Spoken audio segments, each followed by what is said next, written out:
So here's the thing, Randy. Like, if you're talking to a very senior CIO, CTO, executive of a large enterprise, so that's very different from talking to a CTO of a product startup, a venture-funded product startup, or Yeah.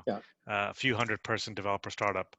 Um, and I think they're implementing Kubernetes and having kubeops and DevOps and GitOps and NoOps and XOps is relatively, I'm not going to say easy, but you're leapfrogging a bunch, and there's you're doing microservices right off the bat and stuff like that. But when you're like a CIO and you're hearing all this stuff, and Gartner is telling you their magic quadrant, and then you have Randy Bias come into your organization. He's like, yo, I've got this open source heritage. I'm going to tell you, Kubernetes is the future. uh, like that CIO is like thinking, okay, so you've just told me there's API gateways, there's service meshes, then there's container storage interfaces. Does that mean does that mean I get to keep my NetApp and EMC? Wait.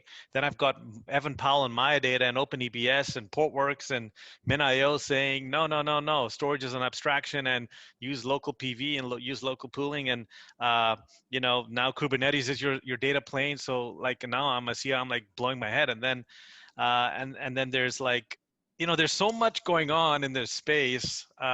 Where where does things come together, or is it just what does the CIO do?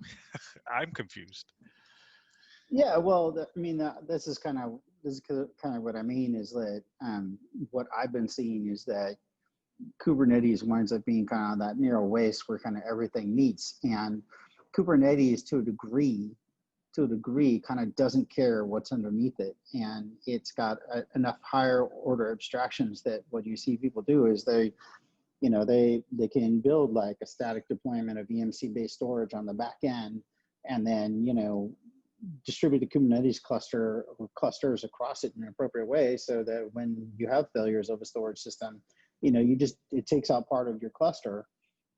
And that's okay because Kubernetes will spawn, more nodes in the different tiers. So you can kind of get away with kind of ignoring what's below the waist and what's above the waist to a certain degree in a way that you couldn't with OpenStack, because OpenStack wants to touch the storage directly.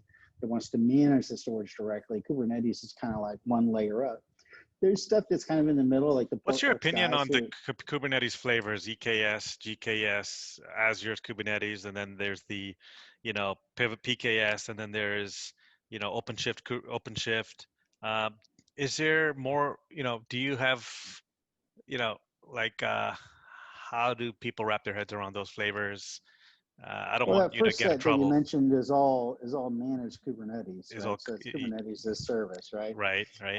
In terms of like platforms that are built on top of Kubernetes, I mean, I think that's great. I mean, because the reality is that Kubernetes still winds up being sort of like the place where everything meets, and its focus is on being the last part of the software development lifecycle. Where the code is deployed, how it's upgraded, how it's managed, how it's scaled, how you get information out of it. And so by having an opinion about how all those things happen and being at the end of the development pipeline, I just don't see how it gets displaced. I mean, there are people who would tell you, and they'd probably be right, that Kubernetes isn't the easiest thing to manage, and that it winds up meaning that sometimes you have like a whole nother set of expertise that you need to have, the Kubernetes cluster administrator. However, we didn't have anything really that was meet in the middle this way, for a long time. And the stuff that would be closest would be like WebLogic and WebSphere, from back in the day.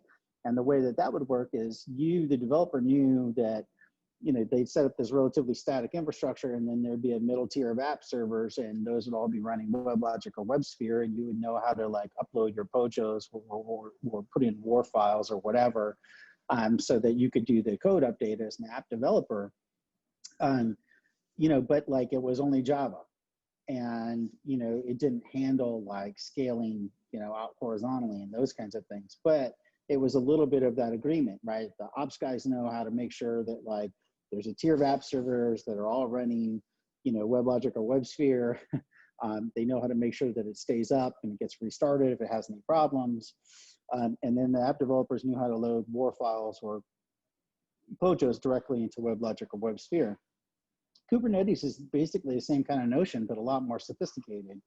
And it works for all different languages as long as you take this microservices-based approach. And so I think that there a lot of the problems that we try to solve that are about cultural issues really can be solved by technology, creating a place where two teams can meet and they're using the same tool to basically try to achieve the same objective, which is high levels of uptime while delivering whatever the service is that your company is trying to deliver. And so Kubernetes does that. So until something else besides Kubernetes does that, then it doesn't matter whether it's OpenShift that's managing it or PKS or whatever. All that matters is that it's Kubernetes under the hood.